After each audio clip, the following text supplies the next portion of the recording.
구찌, 샤넬, 디즈니, 아디다스, 캘빈 클라인, 필립스, 하이네켄, 켈로그, 디올, 맥도날드, 베스킨라빈스. 방금 언급했던 브랜드들이 가지고 있는 공통점이 있습니다. 명품에서 아이스크림까지 저희가 잘 아는 유명 브랜드들인데요. 이 기업들의 공통점은 창업자의 이름이 회사명과 동일하다는 점입니다. 특히나 외국의 경우 이런 기업들이 정말 많은데요. 창업자와 기업명이 같은 회사들을 언급하자면 하루 종일 걸릴 정도입니다.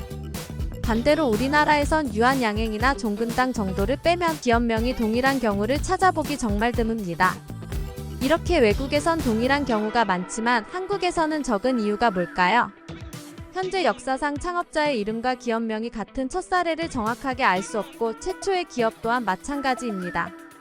이에 대한 정확한 기록이 없는 데다 세계 각국에서 동시에 진행이 되었기 때문에 순위를 정하는 것은 애매합니다. 하지만 19세기부터 기업이 우후죽순처럼 생겨나게 됐고 이때부터 창업자의 이름을 따서 기업명을 짓는 것이 유행처럼 퍼져나갑니다. 정확하게 말하면 이름이 아니라 성인 경우가 많은데요. 해외 경우 이름을 지을 때 역사적인 인물이나 성경, 조상의 이름을 그대로 물려받는 경우가 대부분입니다. 쉽게 말해 기존에 사용하던 이름 중 고른다고 할 수 있습니다. 이런 이유 때문에 이전에는 해외에서 사용하는 이름이 다양하지 않았고 지금도 한 번쯤 들어봤던 이름들이 많은 것도 이러한 이유 때문입니다. 14세기 이후 점차 인구가 많아지면서 이름만으로는 사람을 구분하기 어렵게 되자 일반인들도 성을 갖게 되었는데요. 태어난 곳이나 얼굴 생김새 하는 일 등을 고려해서 성을 짓다 보니 이름과 반대로 성은 웬만하면 겹치지 않을 정도로 정말 다양해졌습니다. 이렇다 보니 기업의 이름도 사람의 이름이 아닌 성을 따르게 됐습니다. 기업명을 사람 이름과 같이 하는 건 어찌 보면 자연스러운 일인데요.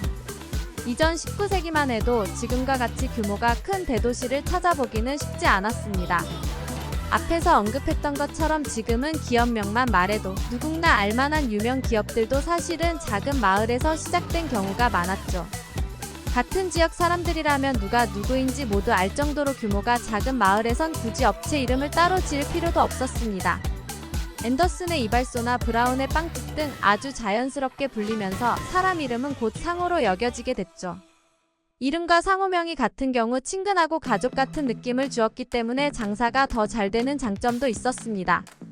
가장 큰 예로 저희가 잘 아는 맥도날드의 경우 1940년대 당시 인구 4만 명 정도의 캘리포니아에서 시작했고 가장 유명한 아이스크림 브랜드인 베스킨라빈스는 인구수 8만 명의 글렌데일에서 시작되었습니다.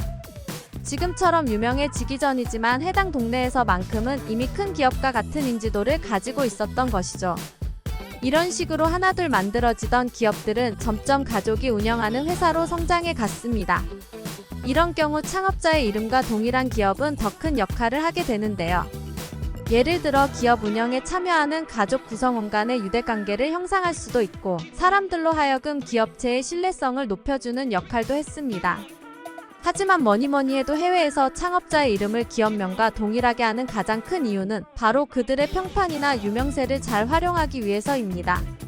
창업자가 이미 해당 분야에서 높은 인지도를 가지고 있거나 전문가로서의 위상이 높은 경우 그 이름을 사용함으로써 더 큰 고객의 신뢰를 얻을 수 있기 때문인 거죠. 해외에서 유명한 자동차 브랜드들이 대부분 창업자의 이름을 기업명으로 사용하는 게 바로 이런 이유가 있기 때문이죠. 페라리와 포르쉐, 벤츠, 쉐보레, 혼다, 토요타 등 모두 마찬가지입니다. 이런 분야가 또 하나 있는데요. 바로 명품 패션 브랜드입니다. 패션은 각각의 브랜드마다 독특한 스타일과 디자인을 가지고 있습니다. 뿐만 아니라 단순한 하나의 상품을 넘어 예술적 가치도 가지고 있는 분야이기도 합니다. 디자이너나 창업자의 이름이 해당 브랜드의 아이덴티티나 다름이 없는 데다 여기에 장인정신까지 어필할 수 있으니 회사명으로 쓰지 않을 이유가 없겠죠. 대표적인 성공 사례는 구찌와 샤넬입니다. 20세기 초 샤넬은 대부분 시적인 이름을 사용하던 것과 다르게 자사 향수의 본인의 이름을 사용함으로써 대성공을 거두었습니다. 호텔의 직원이었던 구찌의 창업자는 손님들의 가방을 눈여겨보다가 자신만의 디자인과 색감으로 가죽 제품을 만들었고 현재는 누구나 알만한 명품 회사로 성장했죠. 이들뿐만 아니라 에르메스와 프라다, 페라가모, 루이비통, 크리스찬 디올, 루이비통 등 수많은 명품 브랜드들이 창업자 이름을 사용하고 있습니다. 유독 창업주의 이름을 기업명과 동일하게 사용하는 분야로는 금융업계도 있는데요. 모건 스탠리와 에드워드 존슨 메릴린치 등이 있습니다. 본인의 이름을 기업의 이름으로 내건다는 건 내 명성을 걸고 제품과 서비스에 최선을 다하겠다는 뜻입니다. 금융 분야의 경우 그 어떤 산업보다 신뢰가 바탕이 되어야 하기 때문에 잠재 고객들에게 신뢰를 주기에 이만한 방법도 없었죠. 하지만 반대로 사람 이름을 기업명으로 사용할 경우 가지고 있는 명백한 단점도 있습니다. 이름만으로는 그 회사가 무엇을 하는 회사인지 명확히 판단하기는 쉽지 않습니다. 실제로 이러한 이유로 최근 기업들은 예전보다 사람의 이름을 사용하는 걸 꺼리는 측면도 있습니다. 창업주의 캐릭터가 강하면 강할수록 그 기업은 창업주의 이미지에서 벗어나기 힘든 단점도 있었죠. 이는 다른 사업으로 영역을 확장하고자 할 때 마케팅 비용이 상승하는 단점도 있습니다. 때문에 이런 기업들은 매각이 될 경우 디스카운트가 되기도 합니다. 창업자의 리스크 문제도 걸림돌이 될 수 있습니다. 창업자의 부정적인 스캔들이 발생하면 회사 이미지를 실추할 수 있기 때문입니다. 현재까지 우리나라와 중국 등 일부 나라를 제외하고 수많은 나라에서 창업자의 이름을 기업명으로 사용하는 것은 흔한 일입니다. 그럼 우리나라에선 왜 이름을 기업명으로 사용하는 경우가 드문 걸까요? 우선 우리나라의 경우 성의 다양성이 한정적입니다.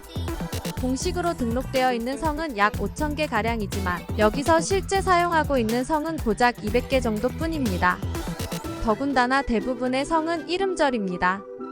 우리나라의 기업들이 성으로 회사 이름을 지을 경우 기업명이 중복될 가능성이 많다는 뜻이 되기도 합니다. 성 대신 이름으로 짓는 것도 쉽지 않은데요. 대부분이 이음절이라 역시나 그 다양성이 부족합니다. 뿐만 아니라 일상 용어에서 잘 쓰이지 않는 한자가 많기 때문에 이 회사가 무엇을 하는 업체인지 어필하는 것도 불가능하죠. 그럼 성과 이름을 합쳐 세 글자로 기업명을 지으면 되지 않을까 싶기도 하지만 사실은 이마저도 어려운 상황입니다. 우리나라에서는 오래전부터 피위라고 하여 다른 사람의 이름을 함부로 부르지 않는 관습이 있었습니다.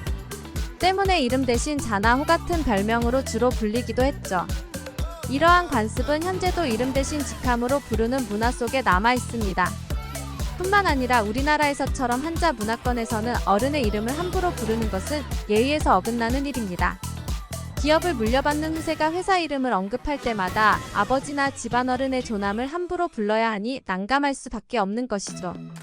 이러한 이유로 우리나라에서는 다른 나라와 같이 창업주의 이름을 기업 이름과 동일하게 사용하는 것이 드문 것입니다. 오늘 영상은 흥미로우셨나요?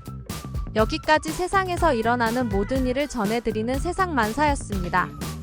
감사합니다.